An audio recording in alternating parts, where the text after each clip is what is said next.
যায় কিনা। মুচির বাড়িতে গেছেন। এই হচ্ছে আমার দেশ। গান্ধীজি হাঁটু পর্যন্ত ধুতি পরতেন, আর পরে দাঙ্গা বন্ধ করবার জন্য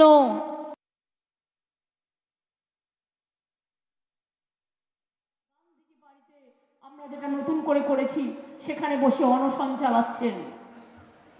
অনেকবার তিনি অনশন করেছেন ভারতবর্ষের জন্য। বাংলা এক সময় ভারতবর্ষে এটা নতুন করে করেছি সেখানে বসে অনশন চালাচ্ছেন।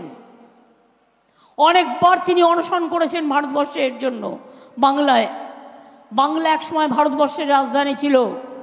সেই দৃশ্য গান্ধীজি অনশন করছেন। কবিগুরু রবীন্দ্রনাথ ঠাকুর এসে তাকে, আমি স্বাধীনতার কথা বলছি না, তার অনেক আগে রবীন্দ্রনাথ ঠাকুর এসে এক গ্লাস শরবত হাতে তুলে দিয়ে গান্ধীজি বললেন, একটা গান গাইবে? তিনি গাইলেন, জীবনও যখনও শুকায় যায় করুণা ধারায় এসো। আমার গায়ে কাটা দিচ্ছে। এরা হচ্ছে আমাদের দেশের নেতা। দেশের নেতা কেমন হয়? মহাত্মা গান্ধী যেমন হয়। দেশের নেতা কেমন হয়? নেতাজি যেমন হয়। দেশের নেতা কেমন হয়? বাবা সাহেব আম্বেদকর যেমন হয়।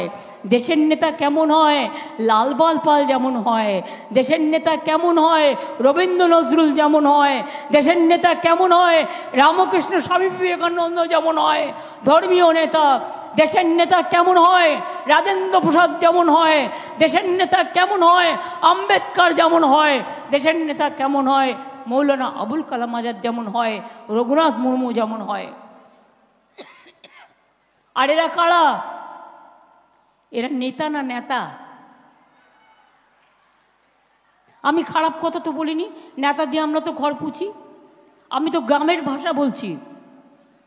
আমি আখা বলি। আখা তো উনুনকে বলেন আপনারা। আমি তো গ্রামে প্রতি ছোটোবেলায় আমি 1 মাস করে গ্রামে যেতাম।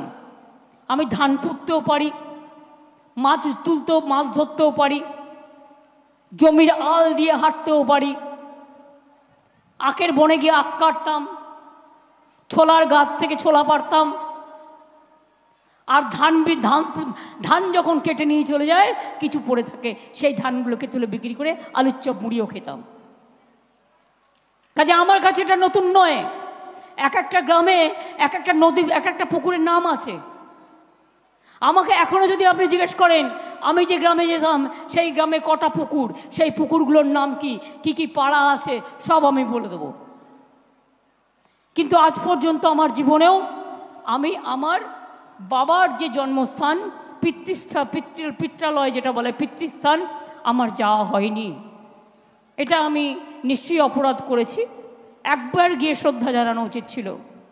আমি আর যাইনি। বাবা মারা গেছে খুব অল্প বয়সে। আর আমাদের অনেক দেবত্ব সম্পত্তি ছিল। বিজেপিরা আমাকে মাঝে মাঝে সার্টিফিকেট দেয় না, ঠিক করতে হবে আমি হিন্দু না মুসলমান। আরে মানুষই, আমি মানুষ তো। আমার হাতটা কেটে দিলে বোঝা যাবে আমি হিন্দু না আমি মুসলমান? না আমার হৃদয়টা কেটে দিলে মনে হবে যে আমি হিন্দু না মুসলমান? না আমার চোখ দুটো বাদ দিয়ে দিলে আমাকে প্রমাণ করতে হবে আমি হিন্দু না মুসলমান? বাবার দাদাকে দিয়ে এসেছিলেন, দাদার ছেলে মেয়েদের। তারপর থেকে আমার যাওয়া হয়নি। কিন্তু একবার আমি যাব, কারণ ওখানে মন্দির টন্দির আছে দেখবার জন্য। আমি শুধু একবার গিয়েছিলাম মাঝে। আশিস ব্যানার্জি আমাদের এমএলএ, গ্রামের লোকেরা এসে আমাকে একটা চিঠি লেখালো, একটা মন্দির করবে রামপুরহাটে, একটা জমি চাই, ওটা নাকি আমাদের দেবত্ব সম্পত্তি। আমি কিছু না দেখেই সই করে দিলাম। অবশ্য আমার কিছু নেই, সুতরাং আমার কিছু সব নিয়ে নিলেও কিছু যায় আসে না। সুতরাং আমি গ্রামটাকে খুব ভালো চিনি। আপনারা যেমন গ্রাম দেখছেন, আমি গ্রামটাকে চিনি। এখন গেলে চিনতেই পারি না। আগে সব মাটির বাড়ি ছিল, একটা তেলে ভাজার দোকান ছিল, দারুণ তেলে ভাজা বিক্রি হতো। 3-4 বছর আগে গিয়ে দেখলাম ওটা একটু ভেঙে গেছে, কিন্তু আমি ওটা আবার তৈরি করিয়েও দিয়েছি। তার কারণ হচ্ছে ছোটবেলার স্মৃতি মানুষ কখনো ভুলে যায় না।